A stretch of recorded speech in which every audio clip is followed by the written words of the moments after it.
इस्लामाबाद में डी चौक पर रैली निकाली जा रही है। वहां की क्या सूरत-ए-हाल है, जान लेते हैं बोल न्यूज़ के नुमाइंदा खुसूसी सलमान अवान से। सलमान, बताइएगा।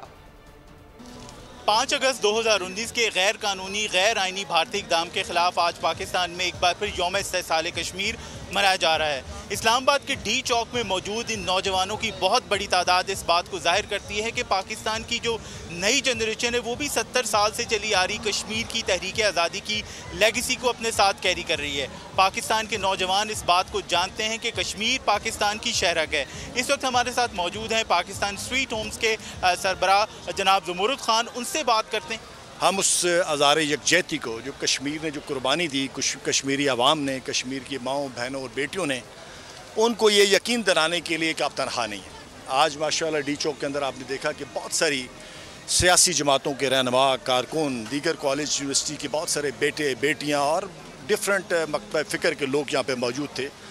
5 अगस्त 2019 को जो सबसे बड़ा जुल्म हुआ कि भारत ने कर्फ्यू लगा के कश्मीर के अंदर उसका हौलिया चेंज कर दिया आइन के हवाले से। जो भारत के अंदर था कि कश्मीर इंडिपेंडेंट रहेगा, उसके अंदर उन्होंने लोगों को डोमिसाइल का राइट दे दिया, प्रॉपर्टी खरीदने का राइट। सलमान, अपडेट करने के लिए सब्सक्राइब करें और बेल दबाएं ताकि कोई खबर रह न जाए।